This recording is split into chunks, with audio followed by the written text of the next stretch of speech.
Bueno, buenos días, bienvenidos a su podcast Los Sonidos de los Invisibles.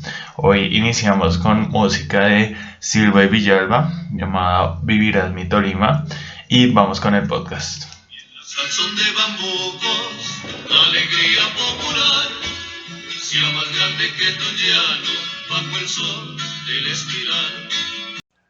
Hola, ¿cómo están? Mi nombre es José Manuel Rivera. Muy buenos días para todos. Quiero preguntar, bueno, antes de preguntar, quiero que te presentes para poder iniciar con este programa. Muy buenos días, yo me llamo Linda Mota Cardoso, soy del sur del Tolima. Pues mi madre era de Ortega, Tolima, de una vereda que se llama Pilú, pero yo no tuve la dicha de nacer allá. Pues yo nací en época de la violencia de 1949. Buenos días, te habla Carolina, te saludo con mucho afecto. Cuéntanos, ¿cómo afectó la época de la violencia a tu familia? ¿Cómo configuró todo este asunto del desplazamiento? ¿Cómo se dio? Pues mi madre y mi papá estaban huyendo, llegaron por allá no sé bien porque no habían nacido, pero les tocó huir como hacia Dolores, Tolima, que allá nació mi hermana la mayor.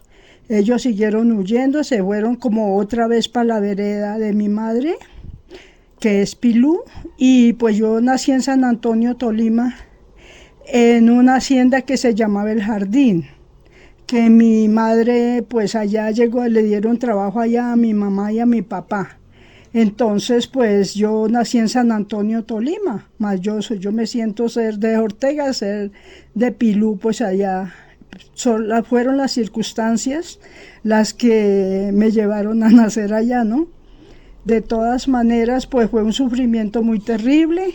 Después yo no sé qué más pasó. En todo caso ya volvieron a Ortega, o sea, a la vereda, Pilú. Pero ya mi papá se separó de mi mamá, la dejó, no sé cómo fue. Mamá quedó con 7 hijos. Yo era la segunda. O la tercera porque la primera ya había muerto. En todo caso, fue una vida muy dura, porque eso era época de la violencia, mi mamá quedó con nosotros y pues mamá huyendo. Cuéntanos, ¿qué estrategias utilizaban para que no los mataran? Nos tocaba andar por el agua para que no nos vieran los pasos por donde íbamos. Pero también nos tocó escondernos en el monte. Hacíamos, los mayores, los grandes, mi mamá, mi tío, no sé, hacían casas de hojas verdes para que no nos encontraran. No podíamos como prender como leña ni nada porque iban a ver el humo y nos iban a encontrar. Una odisea, porque mi mamá sufriendo con nosotros, ya lo último ya quedó sola, la finca nos tocó huir de la finca, o sea, de donde éramos nosotros, como para otras veredas, huyendo.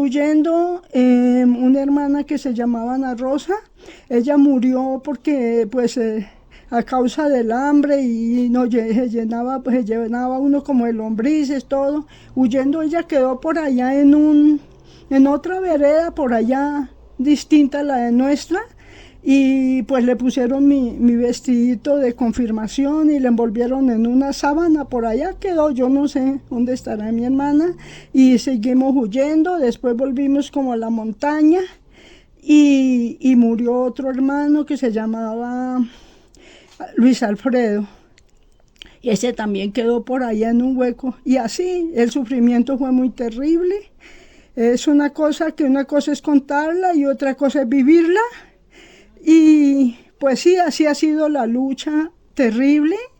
Y mi mamá pues por ahí sufriendo con nosotros para arriba y para abajo porque pues tocó abandonar todo, las gallinitas, todo, los sembraditos, todo, y huya para arriba y para abajo, y así fue mi vida.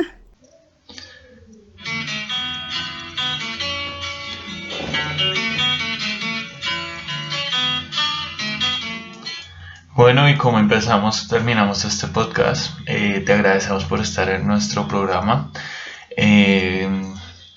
Solo nos queda pensar en que así como el gobierno atacó Jacopí y hubo la operación de aniquilación, donde acabaron con todo el pueblo, muchas veces no nos damos cuenta que los actores del conflicto no solamente pelean entre ellos, sino contra una sociedad que siempre termina pagando los platos rotos acerca de la violencia.